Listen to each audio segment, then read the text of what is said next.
शक वंश। शक प्राचीन आर्यों के वैदिक कालीन संबंधी रहे हैं जो शाकल द्वीप पर बसने के कारण शाक अथवा शक कहलाए।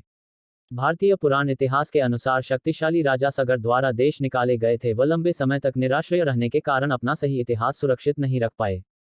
हुनों द्वारा शकों को शाकल द्वीप क्षेत्र से भी खदेड़ दिया गया था, जिसके परिणाम स्वरूप शकों का कई क्षेत्रों में बिखराव हुआ। पुराणों में इस जाति की उत्पत्ति सूर्यवंशी राजा नृसिंह से कही गई है। राजा सगर ने राजा नृसिंह को राज्यच्युत तथा देश से निर्वासित किया था। वर्णाश्रम आदि के नियमों का पालन न करने के कारण तथा ब्राह्मणों से अलग रहने के कारण वे म्लेच्छ हो गए थे। उन्हीं के वंशज शक कहलाए। यूनानियों के बाद शक आए। शक मूलतः मध्य एशिया के निवासी थे। शकों की 5 शाखाएं थी और हर शाखा की राजधानी भारत और अफगानिस्तान में अलग अलग भागों में थी। पहली शाखा ने अफगानिस्तान, दूसरी शाखा ने पंजाब, राजधानी तक्षशिला, तीसरी शाखा ने मथुरा, चौथी शाखा ने पश्चिम भारत एवं 5वीं शाखा के ऊपरी दक्कन पर प्रभुत्व स्थापित किया। 58 ईसा पूर्व में उज्जैन के विक्रमादित्य द्वितीय ने शकों को पराजित करके बाहर खदेड़ दिया और विक्रमादित्य की उपाधि धारण की। शकों की अन्य शाखाओं की तुलना में दक्षिण भारत में प्रभुत्व स्थापित करने वाली शाखा ने सबसे लंबे अरसे तक शासन किया। शकों का सबसे प्रतापी शासक रुद्रदामन प्रथम था, जिसका शासन गुजरात के बड़े भूभाग पर था।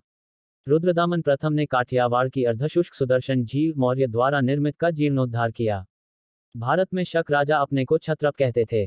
कुषाण वंश। कुषाण वंश मौर्योत्तरकालीन भारत का ऐसा पहला साम्राज्य था जिसका प्रभाव मध्य एशिया, ईरान, अफगानिस्तान एवं पाकिस्तान तक था।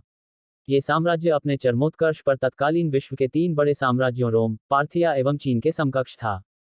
कुषाण वंश के शासक विम कडफिसिस। भारत में कुषाण वंश का संस्थापक कुलुज कडफिसिस को माना जाता है।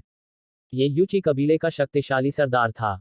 इसके नेतृत्व में यूची कबीला उत्तर के पर्वतों को पार हुआ भारतीय उपमहाद्वीप में प्रवेश किया। यहाँ इसने यूनानी राजा हर्मोयम नामक व्यक्ति को हराकर काबुल तथा कश्मीर पर अधिकार कर लिया। कनिष्क। विम कडफिसिस के बाद कुषाण वंश की बागडोर कनिष्क के हाथों में आ गई। कुषाण शासकों में कनिष्क सबसे महान एवं योग्य शासक था। इसके काल में कुषाण शक्ति अपने चरमोत्कर्ष पर थी। कनिष्क के राज्याभिषेक की तिथि 78 मानी जाती है। इसी वर्ष से शक संवत का प्रारंभ माना जाता है। कनिष्क ने पुरुषपुर पेशावर को अपने राज्य की राजधानी बनाया। इसके राज्य की दूसरी राजधानी मथुरा थी।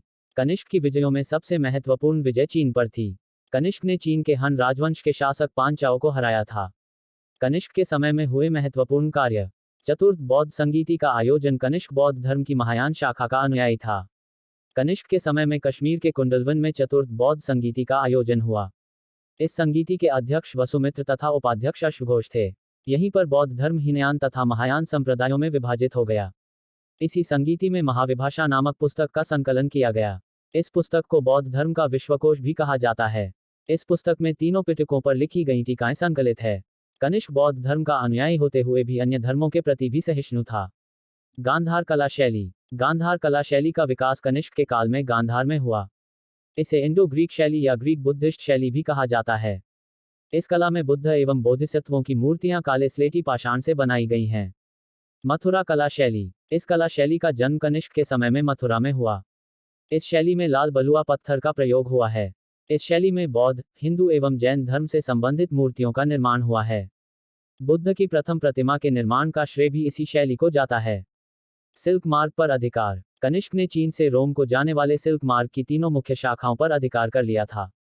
कैस्पियन सागर से होकर जाने वाला मार्ग, रूम सागर पर बने बंदरगाह तक जाने वाला मार्ग, भारत से लाल सागर तक जाने वाला मार्ग।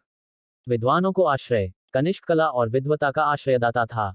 कनिष्क की राज्यसभा अनेक विद्वानों से सुशोभित थी, जैसे अश्वघोष, नागार्जुन, वसुमित्र, चरक आदि। बुद्धचरित, सौंदरनंद, शारिपुत्र प्रकरणम एवं सूत्रालंकार के रचनाकार अश्वघोष थे। बुद्धचरित को बौद्ध धर्म का महाकाव्य कहा जाता है। नागार्जुन दार्शनिक ही नहीं बल्कि वैज्ञानिक भी थे। इन्हें भारत का आइंस्टाइन कहा जाता है। इन्होंने अपनी पुस्तक माध्यमिक सूत्र में सापेक्षता का सिद्धांत प्रस्तुत किया। वसुमित्र ने बौद्ध धर्म के विश्वकोश महाविभाषा सूत्र की रचना की। चरक विद्वान एवं वैद्य था, इसने चरक संहिता की रचना की।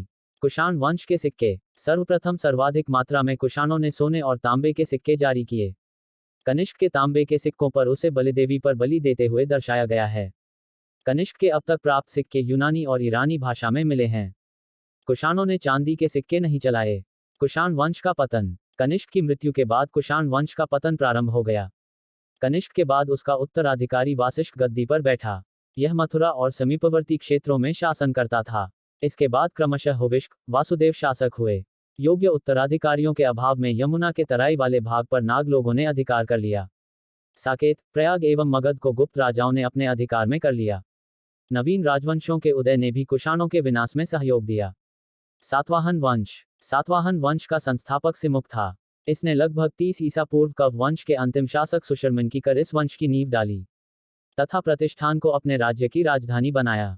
सातवाहन वंश का इतिहास पुराणों तथा अभिलेखों से पता चलता है। पुराणों में इस राजवंश को आंध्र भरित्य एवं आंध्र जातीय कहा गया है, किंतु अभिलेखों में सातवाहन कहा गया है।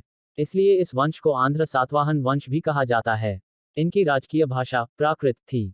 लिपि के रूप में ये ब्राह्मी लिपि का प्रयोग करते थे। इस वंश ने 30 ईसा पूर्व से लेकर 285 तक लगभग 300 वर्षों तक शासन किया। कववंशी शासक सुशर्मन की हत्या कर सिमुक ने सातवाहन वंश की स्थापना की। सिमुक के विषय में अधिकांश जानकारी पुराणों और नानाघाट प्रतिमा लेख से मिलती है। सिमुक के बाद उसका छोटा भाई कृष्ण गद्दी पर बैठा। इसके समय में सातवाहन वंश का विस्तार पश्चिम में नासिक तक हुआ। कृष्ण के बाद शातकर्णी प्रथम शासक हुआ।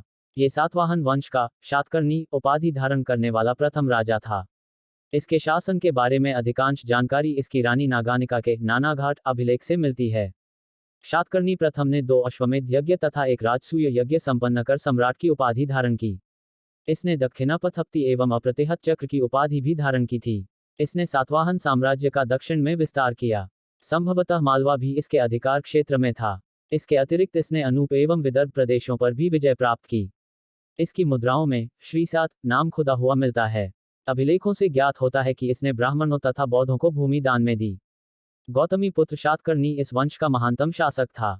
इसने 106 ही से 130 ही तक शासन किया। इसकी सैनिक विजयों की जानकारी इसकी माता बलश्री के नासिक अभिलेख से मिलती है। इस अभिलेख में गौतमी पुत्र शातकर्णी को एकमात्र ब्राह्मण एवं अद्वितीय ब्राह्मण कहा गया है। इसने शक शासक नहपान को पराजित कर मार डाला। इसके राज्य की सीमा दक्षिण में गोदावरी से लेकर उत्तर में मालवा एवं काठियावाड़ तक तथा पूर्व में बरार से लेकर पश्चिम में कोंकण तक फैली हुई थी। इसने राजराज, महाराज एवं वेंकटक स्वामी जैसी उपाधियां धारण की थी। गौतमी पुत्र शातकर्णी के बाद उसका पुत्र वशिष्ठी पुत्र पुलुमावी राजा हुआ। इसके विषय में अमरावती से प्राप्त एक लेख से जानकारी मिलती है। पुलुमावी अकेला सातवाहन राजा है जिसका उल्लेख अमरावती अभिलेख में मिलता है। इसे दक्षिणापथेश्वर भी कहा जाता था। पुलुमावी के कुछ सिक्कों पर 2 पतवारों वाले जहाज का चित्र बना हुआ है, जो सातवाहनों की नौशक्ति विकसित होने का प्रमाण है। पुलुमावी के बाद शिवश्री शातकर्णी शासक हुआ। इसके बाद यज्ञश्री शातकर्णी राजा हुआ। ये सातवाहन वंश का अंतिम प्रतापी राजा था। इसके सिक्कों पर जलयान के चित्र मिलते हैं, जो उसके जलयात्रा और समुद्री व्यापार के प्रति लगाव को प्रकट करते हैं। सामाजिक व्यवस्था। सातवाहन वंश के राजकुमारों को कुमार कहा जाता था तथा बड़े पुत्र को युवराज नहीं बनाया जा सकता था। राजा की आय का मुख्य साधन भूमिकर, नमक कर एवं न्याय शुल्क था। प्रशासनिक अधिकारियों में अमात्य, महामात्र एवं भंडारिक प्रमुख थे। सातवाहन काल में 3 प्रकार के सामंत पाए जाते थे: महारथी, महाभोज और महासेनापति। इनमें महारथी को सिक्के जारी करने का अधिकार था। इस काल के अधिकतर सिक्के सीसे के मिले हैं। इन सिक्कों के अतिरिक्त तांबे एवं कांसे की मुद्राओं का भी निर्माण होता था। ब्राह्मणों को भूमिदान एवं जागीर देने की प्रथा का प्रारंभ सर्वप्रथम सातवाहनों ने किया। गौतमी पुत्र शातकर्णी ने वर्ण संकर कुप्रथा को रोकने के लिए वर्ण प्रथा को पुनः आरंभ किया। सातवाहन काल में बौद्धों के लिए अनेक चैत्य और विहार बनवाए गए। शक वंश। शक प्राचीन आर्यों के वैदिक कालीन संबंधी रहे हैं, जो शाकल द्वीप पर बसने के कारण शाक अथवा शक कहलाए। भारतीय पुराण इतिहास के अनुसार शक्तिशाली राजा सगर